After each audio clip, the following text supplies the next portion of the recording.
Students, today we will discuss joint Hindu family business in detail कि joint Hindu family business है क्या, ठीक है। इसमें हमारे कौन कौन से, जैसे हम लोगों ने पहले फॉर्म्स ऑफ ऑर्गेनाइजेशन में सोल प्रोप्राइटरशिप और पार्टनरशिप पढ़ा था, बिल्कुल सेम है। सेम इन द सेंस ये नहीं कि आप सेम चीज़ें लिखोगे, headings will remain same, but उसके अंडर जो भी आपने मटीरियल लिखना है दैट विल डिफर। सो सबसे पहले जॉइंट हिंदू फैमिली बिजनेस क्या है। इन्होंने फर्स्ट लिखा है कि centralised management is the main feature, कि जो मैनेजमेंट है, जो इस पहले तो जॉइंट हिंदू फैमिली बिजनेस समझा दूँ कि ये क्या चीज़ है। जैसे हमने पढ़ा था कि अगर एक पर्सन बिजनेस चलाएगा तो वो सोल प्रोप्राइटरशिप में है, अगर दो या दो से ज़्यादा पर्सन बिजनेस चलाएंगे वो पार्टनरशिप में है, अगर मोर देन 50 और जिसको हम पब्लिक बिजनेस बोल देते हैं, अगर हम उसको कैटेगराइज करें तो वो हमारी कंपनी है। पर कुछ ऐसे बिजनेस भी हैं जो, जैसे हम बोलते हैं कि बड़ी हेरिटेज प्रॉपर्टी है हमारी, कि पहले वो परदादा ने बिजनेस चलाया था, देन दादा के पास आ गया, पापा के पास आ गया, भैया के पास आ गया, एंड वो ऐसे ही आगे जो है सक्सेसर चलता जाएगा, ठीक है। जो भी इनके लीगल हायर्स हैं वहाँ तक जो है बिजनेस चलता जाएगा। सो वो हमारा होता है जॉइंट हिंदू फैमिली बिजनेस। तो इसमें सेंट्रलाइज्ड मैनेजमेंट इन्होंने क्यों लिखी है, क्योंकि जो इसको जो मैनेज करेगा पर्सन वो एक ही पर्सन है, चाहे पूरे फैमिली मेम्बर्स, दादा दादी, या मैं बोलूँ आगे कि उनका जो बेटा है, उनकी जो भी बेटी है, वो सारे वो बिज़नेस चला रहे हैं, पर जो उसका मेन हेड होएगा वही सब कुछ करेगा, ठीक है, वही उसकी मैनेजमेंट करेगा। और उस हेड को हम यहाँ पे क्या कहते हैं, कर्ता। नाम से पता चल रहा है कि वही सब कुछ करने वाला है, और उसको हम मुखिया भी कहते हैं। और बाकी पर्सन को जो, क्योंकि अभी मैं आपको जस्ट इसका ब्रीफ ओवरव्यू दे रही हूँ। देन सेकंड लिखा है कि अगर एक तो जो हेड है उसको तो मैंने बता दिया क्या कहते हैं, कर्ता। जो उसके नेक्स्ट जो उसके फैमिली मेम्बर्स हैं जो बिजनेस चला रहे हैं उनको हम पार्टनर्स नहीं कहते, उनको हम क्या कहते हैं, को पार्टनर। तो उनकी पूरी पार्टनरशिप को, या जो भी हम बोल सकते हैं मेंबरशिप को, हम क्या करेंगे, को पार्टनरी, ठीक है जी। एक ये डिफरेंस है। तीसरी बात लायबिलिटी की आती है। उनकी लायबिलिटी होएगी क्या, जो करता है, डिसीजन कौन ले रहा है, करता। कल को कुछ भी गलत होता है तो कर्ता की वजह से होएगा ना, वाई, बिकॉज कर्ता इज टेकिंग डिसीजन। तो कर्ता की लायबिलिटी क्या रहेगी, अनलिमिटेड। बट बाकी मेंबर्स की लायबिलिटी, जिसको हम को पार्टनर कहते हैं, उनकी बेटियां जितनी भी होंगी या बेटे होंगे, उनकी जो लायबिलिटी है that will remain limited only, वो अनलिमिटेड नहीं होएगी, ठीक है जी। उसके बाद नेक्स्ट जो चीज़ें हैं बीच में आएंगी वो साथ साथ में हम पढ़ते जाते हैं। हाँ, एक चीज़ और रहेगी है, वो यहाँ पे डिस्कस करते हैं। चलो, सो ये समझ में आ गया हिंदू लॉ के accordingly joint Hindu family business क्या है, group of person whose ancestor is the same. Ancestor अभी करता वो सेम है, ठीक है, वो उनका जो भी चला रहा है बिजनेस, क्योंकि वो सेम आगे आगे बिजनेस जो है वो चल रहा है ना, तो अदरवाइज जो है वो उनका इंसेस्टर सेम ही है। उनके जो डॉटर्स हैं, अनमैरिड डॉटर्स जो हैं या उनकी वाइफ्स जो हैं वो इंक्लूडेड होंगी। बट अगर किसी बेटी की शादी हो जाती है, वो मैरिड हो जाती है, देन वो इस जॉइंट हिंदू फैमिली बिजनेस का पार्ट नहीं होएगी, ठीक है जी। अब ये तो हमने मेन जस्ट उसका मीनिंग पढ़ा है। इसके अलावा एक आता है को पार्टनरी। को पार्टनर मतलब मेंबर जो होंगे part joint Hindu family business में, वो मेंबर्स जो होंगे उनको हम क्या कहते हैं, को पार्टनर। को partner means common ownership in the ancestral property.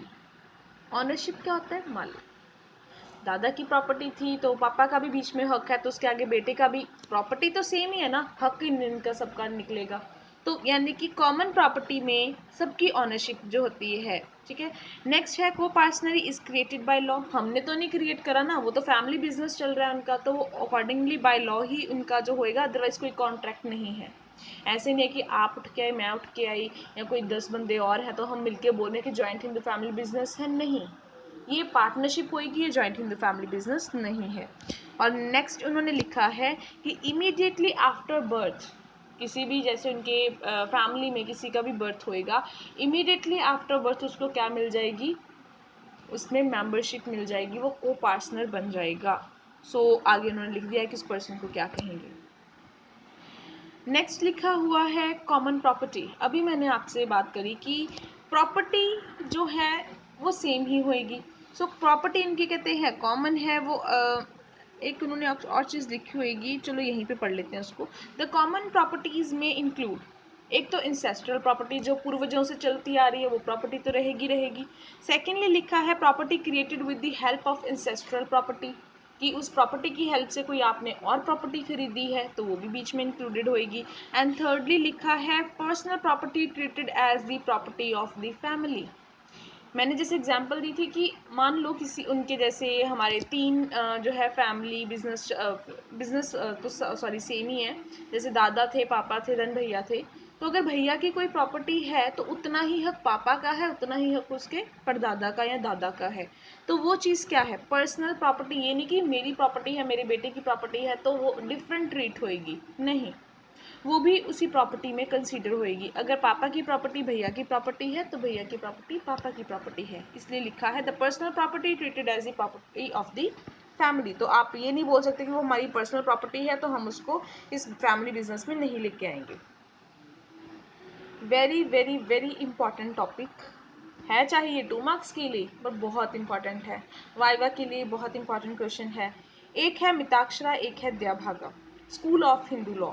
मतलब इन दो बेसिस के ऊपर हम बोल सकते हैं कि हमारे पास दो चॉइस हैं। अब दो चॉइस कौन कौन सी हैं? मिताक्षरा में लिखा है चॉइस इन द सेंस कि किन किन एरिया में ये जो आपकी बिजनेस है वो एप्लीकेबल है, किस तरीके से एप्लीकेबल है, कौन से रूल्स एप्लीकेबल हैं। असम बंगाल का लिखा हुआ है, उड़ीसा का लिखा हुआ है। कहते इनको छोड़ के this community is popular in the country except, इन तीन जो है एरियाज को छोड़ के, अदरवाइज ये रूल सब जगह है। रूल है क्या, ये पढ़ते हैं। The moment son is born he gets all the equal rights. जैसे ही किसी बच्चे का जन्म होएगा उसके इमीडिएटली आफ्टर बर्थ उसको सारे राइट्स मिल जाएंगे। वो मेंबर बन जाएगा, प्रॉपर्टी पे हक हो जाएगा, वो को पार्टनर बन जाएगा, उसकी लायबिलिटी लिमिटेड हो जाएगी, ठीक है, along with his father in the ancestral property. When he become an adult, he can ask for a division of the family property. जैसे वो बड़ा हो जाएगा तो वो अपना हिस्सा मांग सकता है कि मुझे मेरा हिस्सा दे दो। Under this, the interests of the members are always uncertain because a change is inevitable with every birth and death in the family. So ये क्या है, आपका इनसेपरेबल है। आप लोगों का बर्थ और डेथ, जब डेथ होएगी उसके बाद ही वो आपकी पार्टनरशिप से, या सॉरी हम जिसको बोल देते हैं यहाँ पे जॉइंट हिंदू फैमिली बिजनेस से अलग होएगा, अदरवाइज वो क्या है, इनसेपरेबल है। नेक्स्ट लिखा है द्याभागा। द्याभागा क्या है, इसमें लिखा है, अभी इसमें लिखा था इमीडिएटली आफ्टर बर्थ, अब यहाँ पे लिखा है son does not get any right in the property with his birth. उसको टाइम लगेगा। कैसे? Ancestral property remain under the absolute